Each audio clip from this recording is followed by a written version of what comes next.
Saints celebratory pageant. We will be taking you from 1215 to 2016 as we entertain you with some dramatisations and songs following some significant events from each of the 8 centuries. Between each of our acts, the curtains will close to allow for some quick costume changes and for you to go to the bar. And also, if you take a minute to just have a look at your chairs, some of the chairs have got marks on the back, stars, and if you have a star, you're fortunate enough to be able to take one of the table decorations home with you at the end as a souvenir. And so, starting in 1215, I'll start again. Starting in 1215, London was an independent sort of place, rich, well-connected, and hard to govern. King John was persuaded to issue a royal charter that allowed the City of London to elect its own mayor. We presume that he gave his blessings to the commune in order to keep the city on his side. But there was an important condition. Every year, the newly elected mayor must leave the safety of the city, travel up river to the small town of Westminster, and swear loyalty to the crown. The Lord Mayor has now made that journey for 800 years, despite plagues and fires, countless wars, and he has pledged his or her loyalty to 34 kings and queens of England. Magna Carta was signed in June 1215 at Runnymede by the barons of medieval England and King John. The document was a series of written promises between the king and his subjects, stating that he, the king, would govern England and deal with its people according to the customs of feudal law. Magna Carta was an attempt by the barons to stop any ruling monarch, in this case John, abusing his powers, resulting in the people of England suffering. We now have a dramatised version of the signing of this historic document.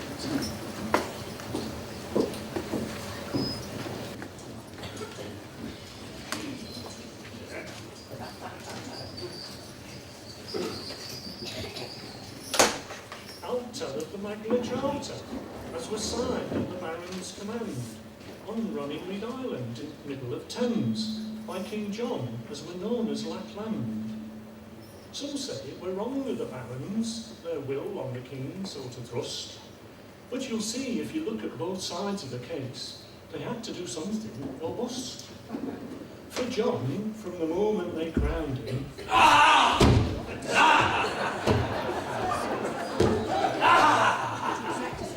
For John, from the moment they crowned him, started acting so cunning and sly. Of course, being king, he could do no wrong, but by gum he'd a proper good try. He squandered the ratepayers' money, and their cattle and corn did he take, till there wasn't a morsel of bread in the land, and folk had to manage on cake. The way he behaved to young Arthur went to show as his feelings was bad. He tried to get Hubert to poke out his eyes, which is no way to treat a young lad. It were all right in being a tyrant to vassals and folks of that class, but he tried on his tricks with the barons and all, and that's where he made a folks' pass.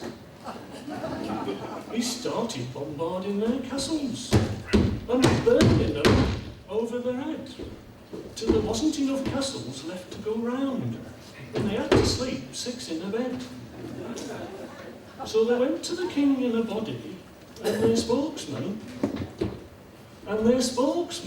Fitzwalter by name, he opened the hole in his helmet and said, conciliatory-like, "What's the game?"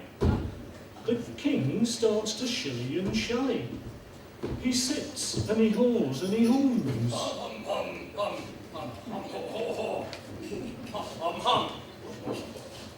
Till the barons, enraged, started gnashing their teeth, and then with no teeth, gnashed their gums. Sent Fitz through the hole in his helmet. "It was you that put us in this plight." And the king, having nothing to say to this, murmured, "Leave your address, and All right. This angered the gallant Fitzwalter. He stamped on the floor with his foot and was starting to give John a rare ticking off when the hole in his helmet fell shut.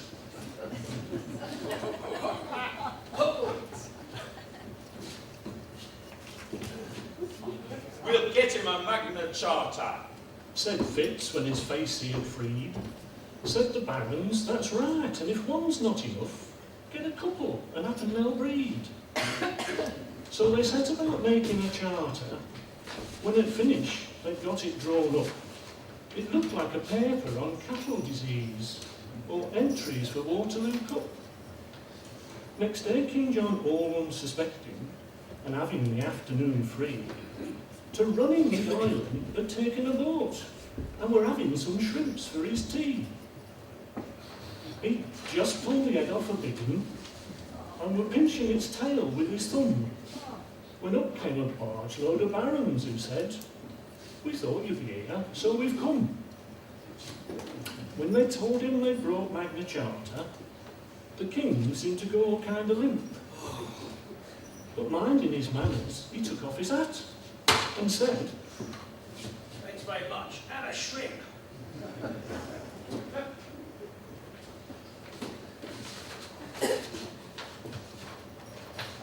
You'd best sign at once. said Fitzwalter. If you don't, I'll tell thee for a start. The next coronation will happen quite soon, and you won't be there to take part. So they spread charter out on tea table, and John signed his name like a lamb. His writing in places was sticky and thick, because he dipped his quill pen in the jam. And it's through that there Magna Charta, as was signed by the barons of old, that in England today we can do what we like, just as long as we do what we're told.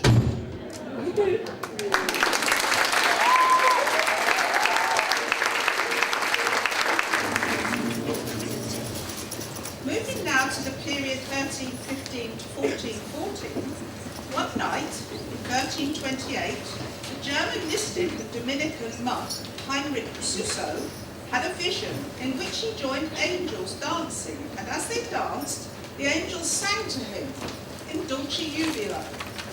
In Suso's biography, it is written, "Now this same angel came up to the servant Suso brightly, and said that God had sent him down to him to bring him heavenly joys amid his sufferings, added that he must cast off all his sorrows from his mind, and that he must also dance with them in a heavenly fashion.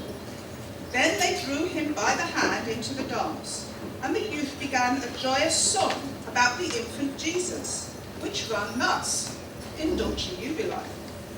Although this is traditionally associated with Christmas, we now have our company of singers to perform for you.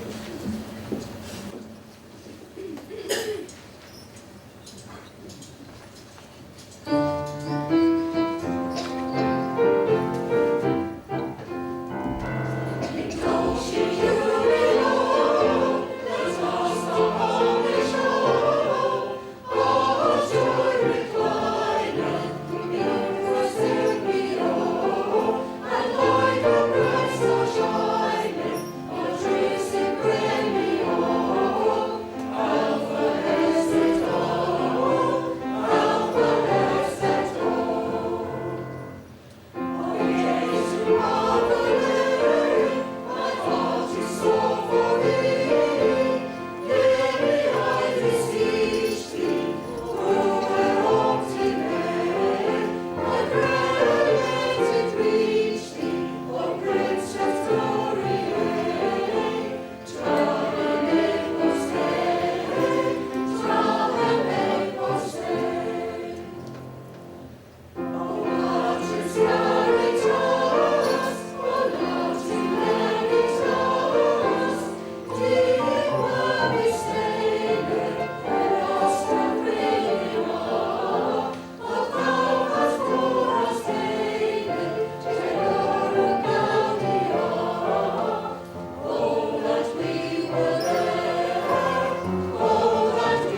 The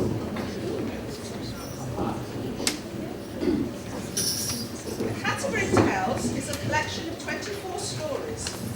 Geoffrey Chaucer became Controller of Customs and Justice of Peace, and then, 3 years later in 1389, Clerk of the King's Word. It was during these years that Chaucer began working on this most famous text. Tales, which are mostly written in verse, are presented as part of a storytelling contest by a group of pilgrims as they travelled together on a journey from London to Canterbury in order to visit the shrine of Thomas Becket at Canterbury Cathedral. The prize for winning this contest was a free meal at the Tabard Inn in Southwark on their return. Chaucer uses the tales and the descriptions of its characters to paint an ironic and critical portrait of English society at the time, and particularly of the church. Chaucer's use of such a wide range of classes and types of people was without precedent in English. Although the characters are fictional, they still offer a variety of insight into the customs and practices of the time. Often such insight led to a variety of discussions and disagreement among people in the 14th century. For example, although various social classes are represented in these stories, and all of the pilgrims are on a spiritual quest, it appears that they are more concerned with worldly things than spiritual. Tonight we present for you the Pardoner's Tale.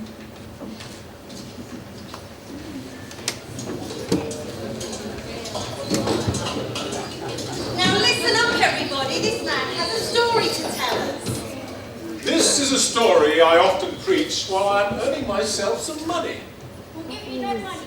It's in the story. Very well. But after you've heard the story, you may change your mind about giving me some money. I doubt that very much. Well, there were once a group of young men from Flanders who spent all of their time gambling, drinking, and committing sins. Drunkenness is, of course, a common sin, and many biblical people are guilty of it. Take Herod, for example. He was full of wine when he actually ordered John the Baptist's execution. As for gluttony, Adam and Eve were driven from paradise because of gluttony. And as for the sin of gambling, it has been the downfall of many a great man. Come on, man, get to the story. Imagine, if you will, 3 men arrive at an inn.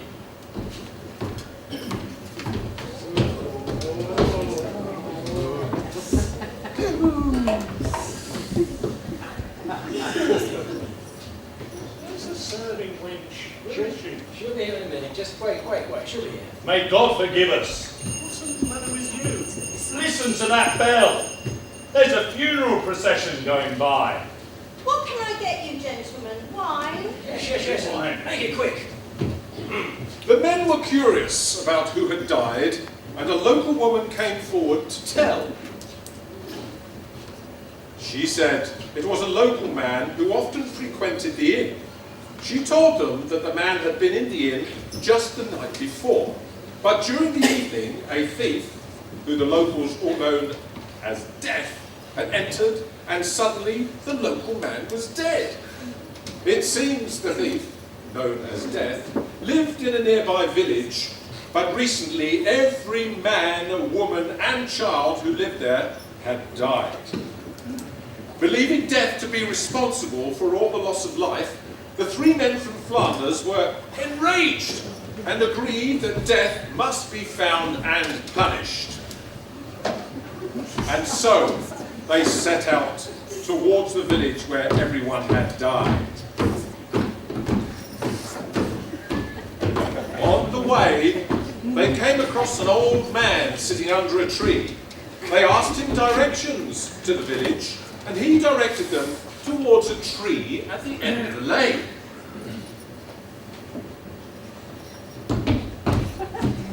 There, they should turn left.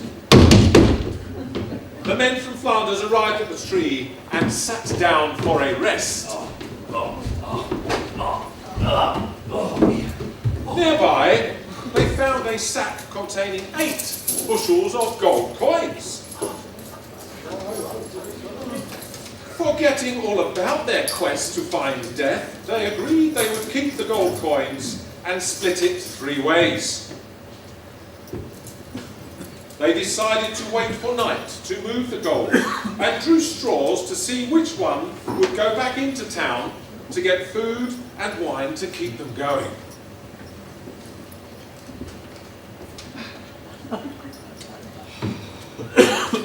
The man who drew the shortest straw left the 2 others.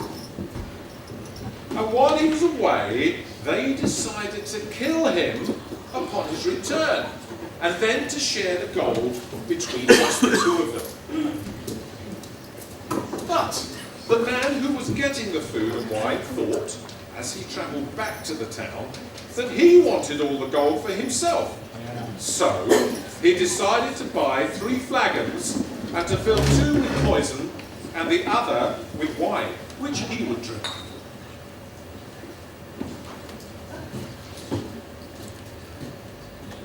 He bought his purchases from the inn and the apothecary and returned to the tree where the other 2 men were waiting. As he went to sit down, they jumped on him and killed him.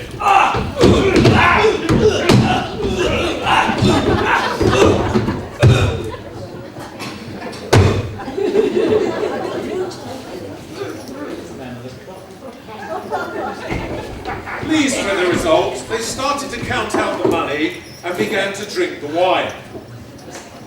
But they chose the 2 flagons of poison, and so they too died.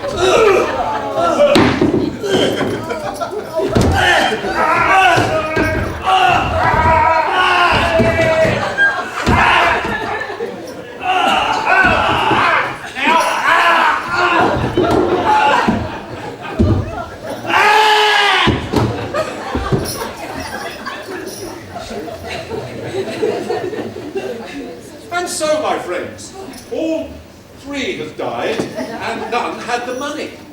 How can it be, friends, that after Christ has redeemed himself with his precious lifeblood, for men can be so unnatural and so false to each other? And now, dearly beloved, before I go on my way, in return for a piece of silver, I can grant you a pardon for all of your moral sins. It's as bad as the people you tell the stories about. You'll get no money from me. Nor I.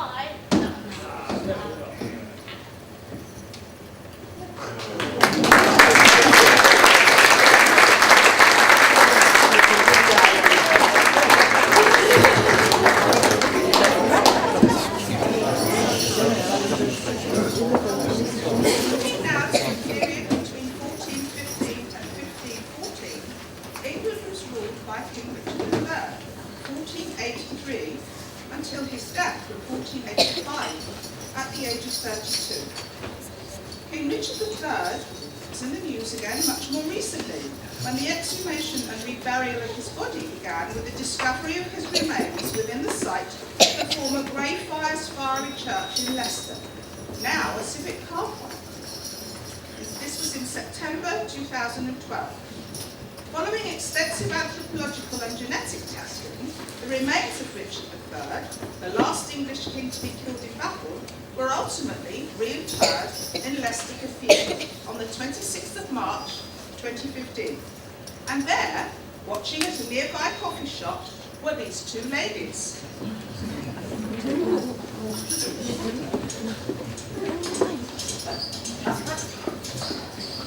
I can't believe you bought that ice cream.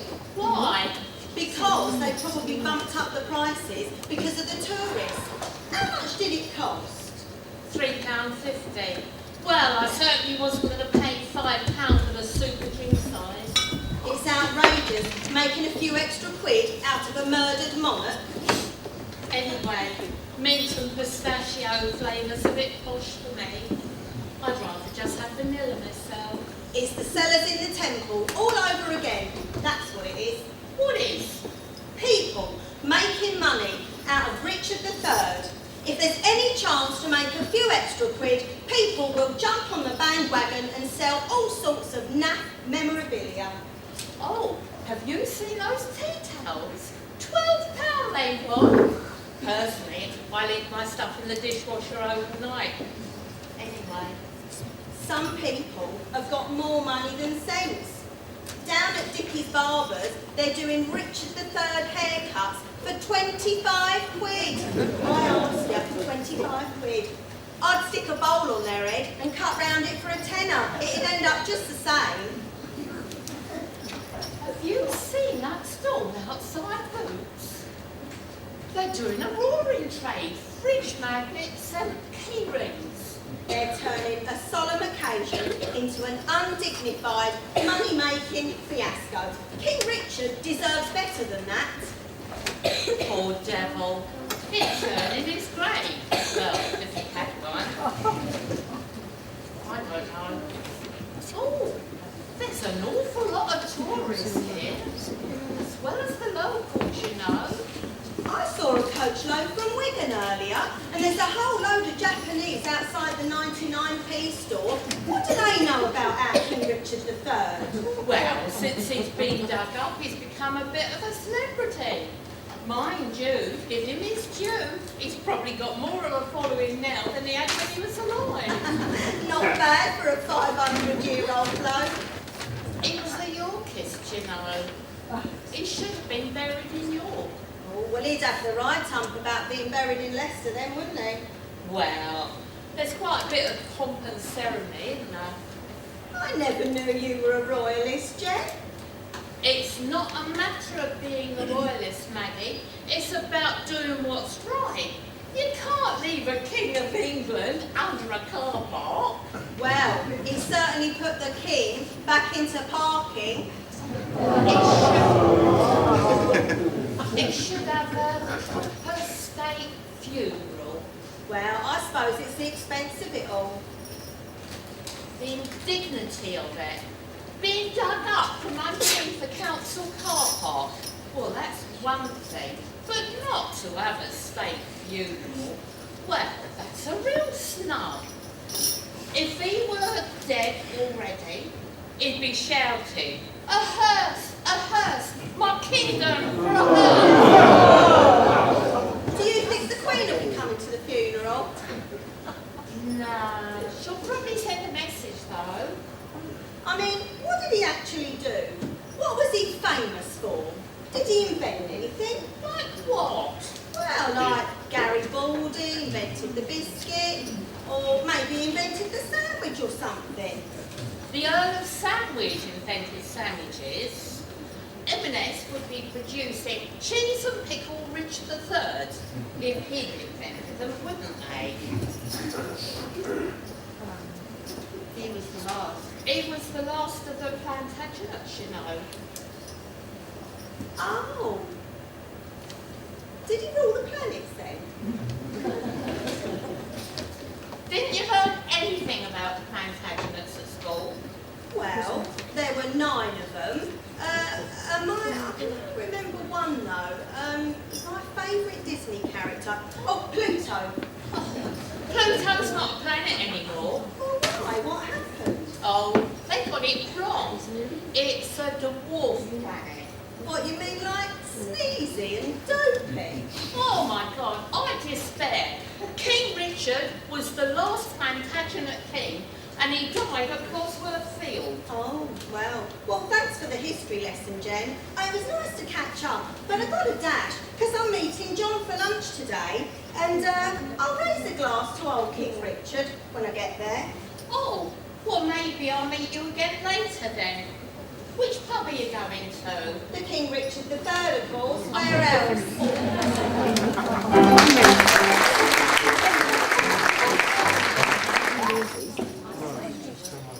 Morris dancing is a form of English folk dance usually accompanied by music.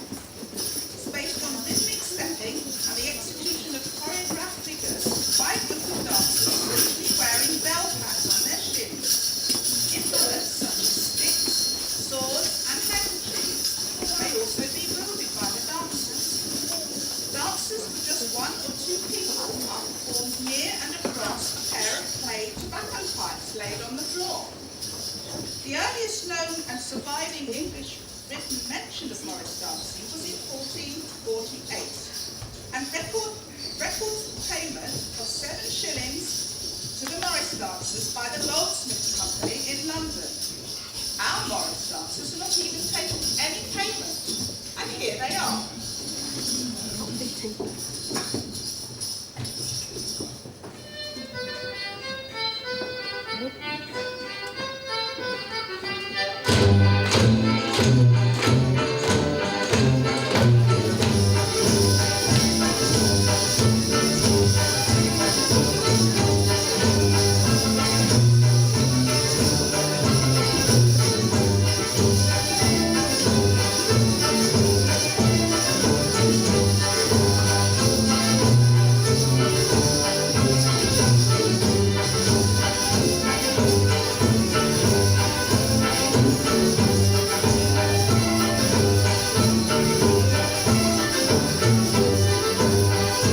events that changed the course of England's history.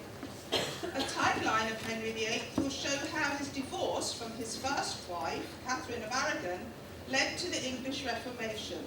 This then led to the break of the Catholic Church in Rome, and eventually, in the reign of Edward VI, was to lead to the establishment of the Church of England. So now we take a whimsical look at the colourful life of that most famous of our kings, Henry VIII, and of course his 6 wives.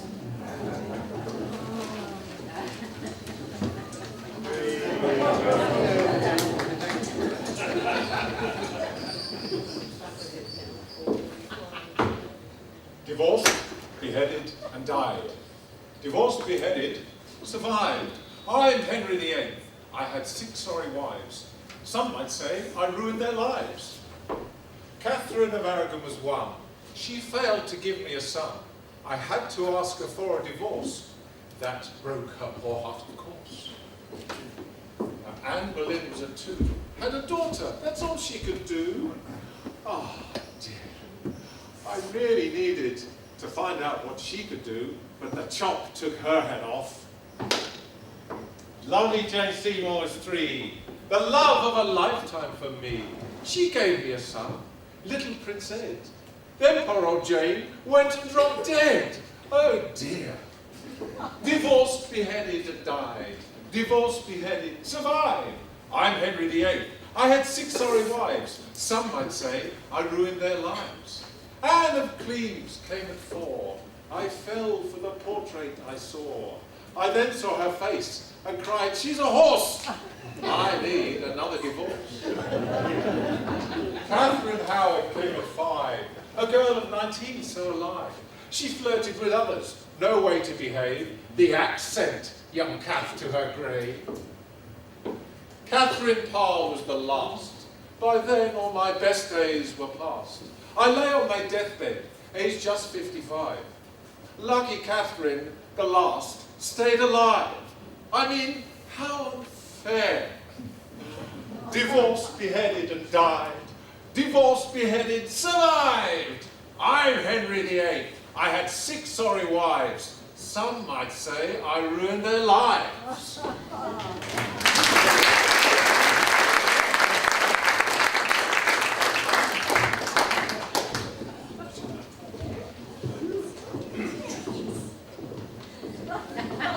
Well, here we are, the 6 wives of Henry VIII, all together for the very first time, ready for our photo shoot with OK Magazine. We couldn't let him have the last word, could we? He might have thought he was the celebrity king, but there aren't many wives in history as famous as we are. Yes, well, there are 6 of us, and each of us are remembered in our own right. Just ask anyone, they'll tell you. Divorced. Beheaded. Died. Divorced. Beheaded. Survive. So you're not the worst, dear lad, of us lot. I'm surprised you had to ask, dear cousin. You and me, of course. We just sent to the block. Don't you remember? Well, at least you had the chance to wear a crown. I missed out on that dime just 2 weeks after having my baby. Oh. Well, at least you didn't have to live with a nickname like Flanders Mare. Well, at least none of you were separated from your child when Henry banished me from court so that he could marry Mistress Boleyn here. I never got to see my little Mary again. How hard was that? Well, I ended up having to nurse Henry in his last days. At least you all got him at his best. By the time I got involved and we got married, he was well past his sell-by date, to say the least. Haven't any of you got a good word to say about Henry? I loved him until my death. Well, you wouldn't have loved him if you'd had to put up with what I did. And all because I couldn't give him a son. Well, in the end, I did okay anyway, because I got to. Yes, Hever Castle. My family home. So pardon me, please.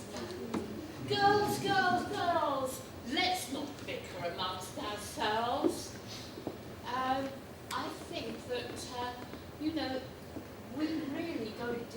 III to punish ourselves like this? It seems to me that we all had a pretty rough time of it. Living with Henry VIII certainly was no bed of roses. Well, at least we all died with full dignity, which is more than can be said for our Henry. He ended up bloated and obese, covered in sores, and as miserable as sin. You're right. Come on, girls, they're ready for us now. Let's all smile and put our best foot forward for the candidate. Divorced. Beheaded. Died.